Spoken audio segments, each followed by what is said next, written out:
27 juin, Actes chapitre 18, versets 1 à 23. Après cela, Paul partit d'Athènes et se rendit à Corinthe. Il y fit la connaissance d'un juif nommé Aquilas, originaire de Ponte, qui venait d'arriver d'Italie avec sa femme Priscille, car tous les Juifs avaient été expulsés de Rome par un décret de l'empereur Claude. Paul se lia avec eux, comme il avait le même métier qu'eux.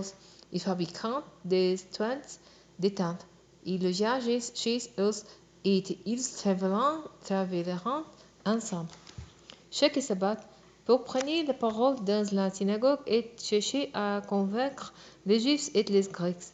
Quand Silas et Timothée arrivèrent de Macédoine, il consacra tout son temps à annoncer la parole. Il rendait témoignage aux Juifs que Jésus est le Messie. Mais ceux-ci opposant à lui et l'injuriant. Aussi, il secoua contre eux la poussière de ses vêtements et leur dit: Si vous êtes perdus, ce sera uniquement de votre faute. Je ne porte pas la responsabilité.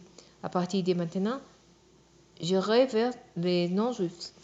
Il partit de là et se rendit chez un certain Titus Justus. C'était un non-juif qui adorait Dieu, et sa maison était juste à côté de la synagogue. Crispus, le chef de la synagogue, crut au Seigneur ainsi que toute sa famille. Beaucoup de Corinthiens qui écoutant courant aussi et furent baptisés. En outre, le Seigneur lui-même parla à Paul dans la vision.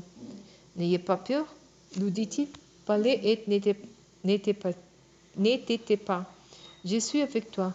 Personne ne pourra s'attaquer à toi pour te faire du mal, car il y a dans cette ville un peuple nombreux qui m'appartient. Alors Paul se fixa à Corinthe et pendant un an et demi, il enseigna la parole de Dieu. À l'époque, Galion était gouverneur de la province d'Achaïe. Les Juifs se mirent d'accord pour se saisir de Paul et ils l'amèneront devant le tribunal. Là, ils l'accusèrent ainsi: Cet homme chercha à persuader les gens de servir et d'adorer Dieu d'une façon contraire à la loi. Paul se préparait à répondre. Quand Galion dit aux Juifs: Écoutez-moi, Juifs, s'il s'agissait d'un délit ou de quelque méfait punissable, j'examinerai votre plainte comme il convient. Mais puisqu'il s'agit de discussions sur des mots, sur des noms et sur votre loi particulière, cela vous regarde, je ne veux pas en être juge. Là-dessus, il les envoya du tribunal.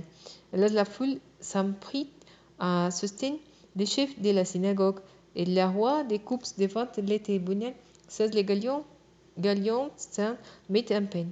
Après cet incident, pour rester à Corinthe des temps qui lui parut nécessaire, il prit congé des frères et s'embarqua pour la Syrie, emmenant avec lui Priscilla et Aquilas. Avant de quitter les portes des congrès, Paul se fit raser la tête car il avait fait un vœu. Ils arriveront à Éphèse, où Paul laissa ses compagnons. Quant à lui, il se rendit à sa synagogue pour y discuter avec les Juifs. Ceux-ci l'invitèrent à prolonger son séjour, mais il refusa. À les quittant, il leur dit toutefois: Je reviendrai vous voir une autre fois, s'il plaît à Dieu. Il repartit donc d'Éphèse par eux. Il débarqua à Césarée, et de là il monta à Jérusalem, où il alla saluer l'Église. Puis il redescendit à Antioche. Après y avoir passé un certain temps, il repartit et parcourut de lieu en lieu la région galate de la Phrygie, en affermissant tous les disciples dans la foi.